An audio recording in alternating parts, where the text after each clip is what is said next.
Welcome to the original Gangsters Podcast. I'm your host, Scott Burnstein. Today, we're going to discuss the Mafia in Buffalo in 2025, where the Magadino crime family stands a quarter century into the new millennium. So, we were covering a lot of what was going on through last year and what the and now we're dealing with the aftermath of this big legal assault that was brought by the government starting in around 2019. The bulk of it has landed and been adjudicated as of late 24. Still a couple cases that lay on the horizon, including the murder of the federal witness Crystal Quinn. But the bulk of that assault that was looking to put a big dent into the Magadino crime family has now come and gone. We're on the other side of it. And, you know, there was damage, but it definitely wasn't as crippling as I think the feds wanted it to be. And I say that in relation to the LCN organization. I mean, they've got Peter Gerace Jr. They got Anthony Gerace, the nephews of reputed Don Joe Todaro Jr. They got Joe Bongiovanni, the DEA agent, the mob mole that was working for the Magadino crime family's drug operations. But from that, they really weren't able to get any major cooperators from the Magadino clan. The case got close to Joe Todaro Jr. because of the family connections, and we're talking about the racketeering and drug case out of Pharaoh Strip Club and Peter Gerace Jr. Separate drug case against Anthony Gerace, Peter's brother. Massacia went down. Mike the Gorilla went down. In another case, these were all connected in a mafia-backed drug operation: cocaine, pills, marijuana. Dead witnesses, dead public officials, suspicious suicides. A lot of soap opera drama surrounding that case. So where are we on the other side of it? Joe Todaro Jr., Joe Pizza, Big Joe, still standing, allegedly. The godfather of Western New York has been in power in some form since the 2000s as boss, as allegedly as underboss all the way back to the 80s. He's never been convicted of a federal crime, so we should say that. He pushes back on the notion that he's a mafia don, says he's just a restaurateur. He is a very, very successful restaurateur, regardless of his standing in, or his alleged standing in LCN. He's a guy that has a multi-million-dollar pizza and wing franchise in Lenova that him and his dad started back in the 50s. I think his dad started and gave it to him. So there's been no change at the very top. Joe Pizza is still the final word, final say in all LCN affairs in Western New York, allegedly. But there has been quite a bit of movement in the administrative posts underneath him, underboss, consigliere, and some movement that we haven't reported yet that I've been able to kind of get to the bottom of in these last couple months and shed some new light on what's been going on at the top levels, the upper echelon of the Buffalo Mafia, let's say in the last 8 to 10 years. And my dog Chunky wanted to chime in. He's a fan of the Magadino clan as well. But the big news here really is that Bobby Panero, Bobby Snowball, is back on the scene. He's moved back to Buffalo in the last couple of years. He is now the underboss, once again, he had been acting underboss for a period of time in the late 2000s and voluntarily stepped away, has been running Magadino affairs out west for over 30 years now. And he came back to town, and not to say that he's not that he's left all of his business on the West Coast, Vegas and LA. He still, I'm told, still has operations moving at a brisk pace out there. He's got his guys looking after those affairs, but is now full-time living back in Buffalo for the first time in a while. And that Bobby Panero in the last couple of years had stepped into the underboss spot. And Vic Sansonese, Vic the Mutt, is now back as consigliere. And this is his third time as consigliere. Bobby Panero's second time as acting underboss. And there were some musical chairs here, I should say, as underboss. He had been acting underboss. There had been some musical chairs here played, and I'm going to try to explain it and contextualize it. So we all know, based on cases in the court system, as well as reports out of the Canadian media, as well as reports here, that the Buffalo mob branch in Hamilton, Ontario, the Canadian faction of the Magadinos, had taken over the number 2 spot in the family. Don Violi was promoted in the mid-2010s, allegedly by Joe Todaro Jr., Big Joe, and had become the first American La Cosa Nostra administrator that was from Canada. And it was a, kind of an historical promotion.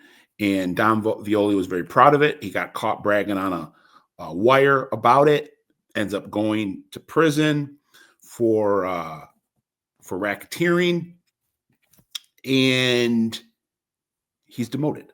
And that really hasn't been reported, but we're kind of coming out with that in the years after he got locked up, he just came out a couple of years ago. I think he came out in 23, maybe 22 or 23. It did about 5 years, I think. And when he was locked up, he got demoted, and he was replaced as on an acting basis by Sammy Naples, Salvatore Napoli, who just died last month and had been consigliere. So, keep a scorecard here. I know it's difficult, but so you had Sammy Naples step in as acting underboss after Don Violi went to prison and was subsequently got his stripes pulled and removed from the administration. And Sammy Naples came in as acting underboss. Vic Sansonese had stepped away for Butchie Bifocals, Frank Bifalco, a.k.a. Butchie Bifocals, as consigliere. When Butchie Bifocals died, or around the time that Butchie Bifocals died, Sansonese had come in as consigliere for a second time. He had been consigliere back in the 2000s. And then when Bobby Panero comes back to town a couple years ago and comes into the underboss spot officially, the acting underboss at that time, Sammy Naples, goes to consigliere. And Vic Sansonese steps away. Now that Sammy Naples has passed, Sansonese has come back into the number 3 spot. So I hope I explained that as clear and as concise as I could, and people could digest it. This is, all another example of this trend that we've been talking about across, in kind of coast to coast in America, LCN, where you have, old is the new is the old, 80 is the new 50 is the term I keep throwing out there. So, Joe Pizza, Joe Todaro Jr. is 79, Bobby Panero's 83, Vic Sansonese is 79, and Sammy Naples passed away at 88. And Sammy Naples was the real sleeper, as we talked about it I believe on here at some point in the last year or two, kind of the guy behind the guy behind the guy. Not a ton reported about him over the years. He took a drug bust that he had to go do some prison time. Was a guy that had come up under the Billeteri crew, Bay Billeteri and Matty Steamboat, and a guy that was always kind of in the mix, but low key and wise and liked pastry shops. Back in the 80s and 90s, he was headquartered out of a pastry shop that got bugged, and then at the end of his life would spend most of his mornings at Tim Hortons in Amherst, holding court and dispensing advice and giving counsel to all the major players in the Buffalo underworld, and did it very quietly, and he was really the consummate gentleman gangster. And Sammy Napoli will be missed. I know his family didn't make a big deal about him passing. They didn't even put out an obit, but we have it confirmed that he passed away and was living the last, I think, 6 months of his life or so in a retirement home. Wasn't able to get out and about like he had been. He stopped going to the Tim Hortons, I think, around Thanksgiving, and was calling people to come see him. So he knew he was on his way out and wanted to say his goodbyes. But Sammy Naples has again been a major guy behind the scenes, and he's gone. So R.I.P. to Sammy Naples. But Bobby Panero back with a bullet, no pun intended. Kind of a guy that really created a niche for himself out west when he went out there in the 90s, late 80s, early 90s. And over the years, some of it just by attrition with guys dying, crime families, organizationally eroding or going extinct or almost going extinct. Bobby's been able to, according to our sources, find a lot of spaces that had been opened up because other guys left, and he's been able to was able to fill those gaps. And from what we're told, talking to sources on both sides of the law, that at a certain point in the last, let's say, decade, Bobby Panero was probably the most powerful LCN figure, on the West Coast, talking about all of California and Arizona and Nevada. And yes, there's what's left of the Dragna crime family, allegedly Tommy Gambino, Sal Gambino's kid, runs kind of what's left of that organization. But Bobby Panero, Bobby Snowball from Buffalo, was the guy on the West Coast that everybody had to check in with and go through. So him leaving out west and coming east, coming back to Buffalo is it's a big story. And he's successfully kept it quiet for a couple of years because he's been back for a couple of years now.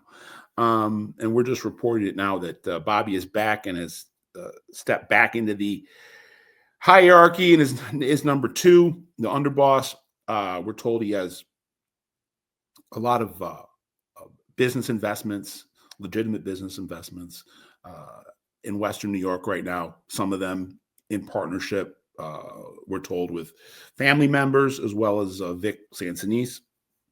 And Sansonis, Bobby Panero, Joe Pizza, they all go way back, to the the 50s, or not so much the 50s, the 60s, and the last kind of last part of the actual Magaddino, Stefano Magaddino regime, and then the changeover of leadership to the Pieris and eventually to the Todaros, and they've seen it all, done it all, and all of them have lineage. Sansonisa's dad, Danny Boots, was one of Old Man Mangadino's main enforcers. Eventually became underboss before he died of cancer. Joe Pizza's dad, Lead Pipe Joe, legendary Godfather. His predecessor, and then Bobby Panero had a dad and brothers that were kind of all in the rackets. The nickname Bobby Snowball comes from the fact that the family business back then was a lounge called Panero's Lounge, which became kind of known at the same time as the Snowball Lounge. So that's where the nickname came from, whether it be Bobby Snowball or Larry Snowball. The Paneros were known as the Snowballs. So Bobby Snowball back in town, and is a guy that really is lucky that he didn't take a murder conviction. He was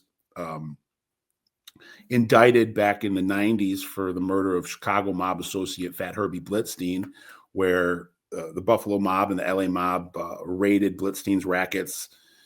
Blitzstein wasn't paying really protection to anybody. He had been part of Tony Spilatro's crew, the Hole in the Wall crew, the Chicago guys, back in the 70s and 80s. But after doing some prison time and returning to town and to Las Vegas, he was working independent and not paying any Chicago guys for protection. And allegedly, Bobby Panero and guys in the LA family, Louis Caruso and Stevie the Whale Sino, who was a Buffalo guy out in LA,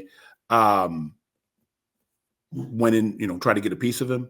And whether or not order went out for his murder or not, he was murdered during the home invasion. And Bobby Panero got indicted for it, but was eventually acquitted. Chunky, again, he's a fan of Bobby Panero's too.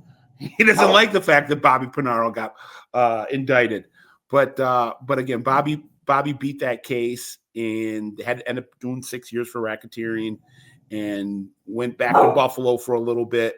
Helped Lead Pipe Joe administrate the family in the 2000s, and until he passed away in 2012. Then there was some conversation about Panero taking over the whole family, and it didn't happen. And the family went to Joe Todaro Jr.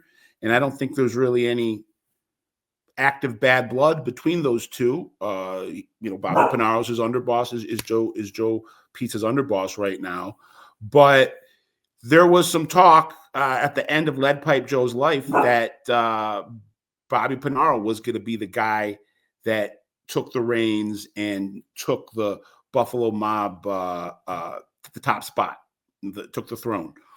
But it never happened. He went back out west and became once again the Buffalo mob's West Coast guy. Grew in stature out west. The West Coast was good to Bobby Panero. And now he's back in Buffalo and is the underboss. I don't really think that we're going to have much blowback from what we have coming down the pike for the Gerace Jr., the second trial Gerace Jr. is going to be a part of, along with the Outlaws, Tommy O, the president of the Outlaws, and as well as some other guys going on trial at some point in the near future for the intentional overdose death of Crystal Quinn back in 2023. She was going to be the star witness at Peter Gerace Jr. and Joe Bongiovanni's trial. She never made it. Was killed in August of 23. According to the federal government, it was a conspiracy from Gerace Jr. and the Outlaws Motorcycle Club to keep her quiet. Gerace has been locked up for a couple years now. I would guess if there was going to be cooperation, it would have already happened. I think he's standing up right now. I think Peter Gerace Jr. is showing that he's a stand-up guy, and maybe things will change after the Crystal Quinn trial, but right now, I don't think there's really anything to worry about. And frankly, and I've said this before, I believe, despite the fact that we have an uncle-nephew relationship and that Joe Todaro Jr. is, there's no question that the Gerace brothers are his nephews, and that his sister is married to their dad, Big Pete Gerace Sr., and Big Pete is alleged to be a made guy in the Magadino crime family. It's still kind of, we don't know about the Gerace brothers. Peter Jr. has bragged about being a made guy, but we have no confirmation on that. But I've been told there's really no relationship between uncle and nephews. Yes, the nephews were a part of a drug operation or conspiracy that was part and parcel of the overall Magadino crime family, which is headed by Joe Todaro Jr., so allegedly. So there's obviously a tangential connection, but I've been told by multiple people that the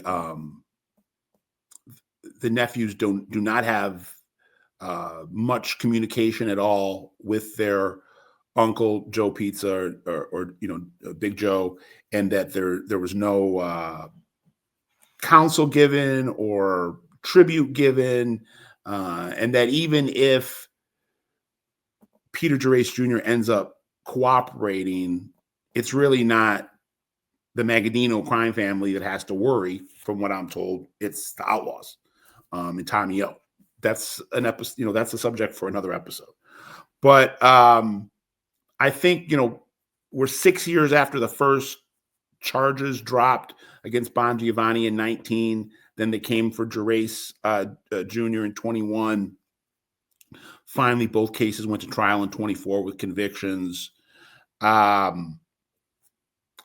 think that if you're the Mafia, the Mafia in Buffalo, the Magadino crime family, I think if someone would have told you 6 years ago, this is where we're going to be in the spring of 2025, they'd take it and they'd love it, because really you had a big stick swinging. The feds had a big stick, and they did some damage, but they didn't do nearly the level of damage that they could have done. And I'm always going to couch this with, we don't know what's going to happen in the Crystal Quinn trial, but right now it looks like pretty much the organization withstood. They bat down the hatches and they withstood this assault. Mike the Gorilla is locked up for another couple of years. He's really the only made guy to get stung here, the only confirmed made guy. And he should come out and possibly be in line for a promotion to skipper. So I don't think it's not a career crushing blow or life crushing blow to Mike Masaccia either. I think he might end up being better on the other end of it too, in terms of career trajectory. So that's where we are right now. In Hamilton, the Violi brothers are kind of having to work their way back into the good graces of the American bosses. And that's, it happens. Guys get caught on wires. You let your guard down. But it definitely didn't bode well for somebody that was such a groundbreaking, somebody who was on the receiving end of such a groundbreaking promotion assignment, becoming an underboss of an American mob family from Canada. I think the consensus amongst people that were deciding whether or not he should keep his job or not was that he wasn't recognizing how fragile the position is and the job is, and was kind of being reckless with his words, where he was bragging to undercover I think it was RCMP agents about the fact that he got this promotion and went down to Florida, and Big Joe selected him over 30 guys. The fact that he mentioned Big Joe's name on the wire, it was really the kind of final straw, from what I'm told. But also, what I'm told is that both him and his brother Joey Violi are, they still got a lot of juice. They still got a lot of respect. They're very capable. Hamilton is in good hands. The Hamilton crew's in good hands with them and their, I think it's their uncles, the Lupinos, Rocco and Natal. They're in good shape right now. So I don't think it's a question of them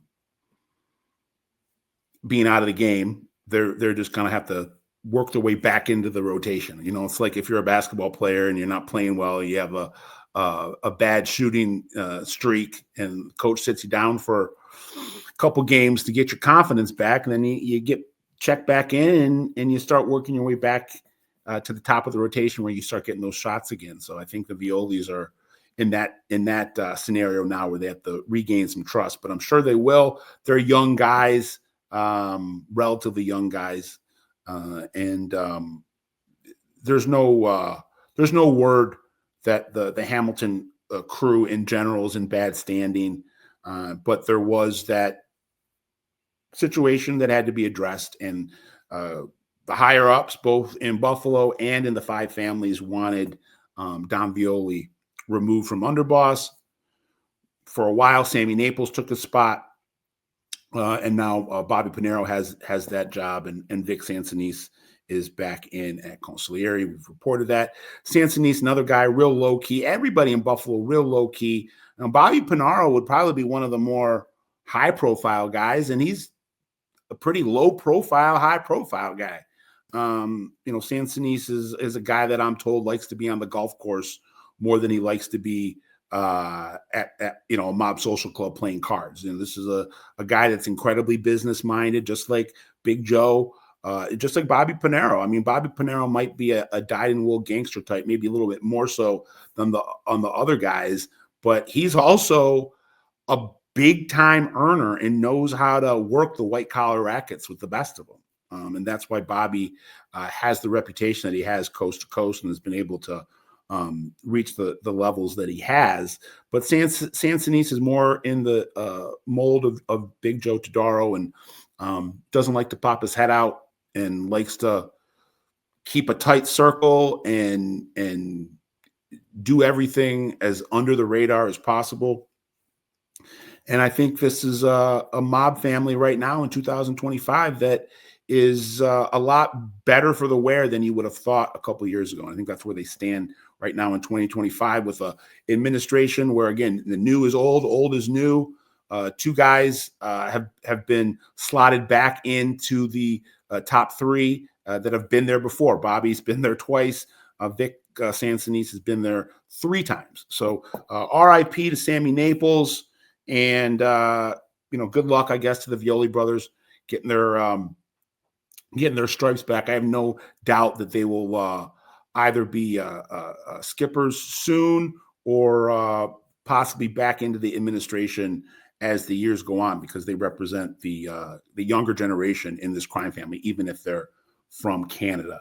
That's the original Gangsters podcast for tonight, breaking down the Buffalo Mafia, the Macadino crime family in 2025. Please like, share, and subscribe.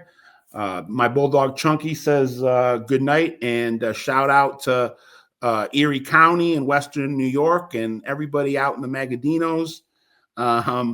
So Scott Burnstein, Original Gangsters Podcast, uncovering the underworld, one city, one region, one country at a time. I'm out.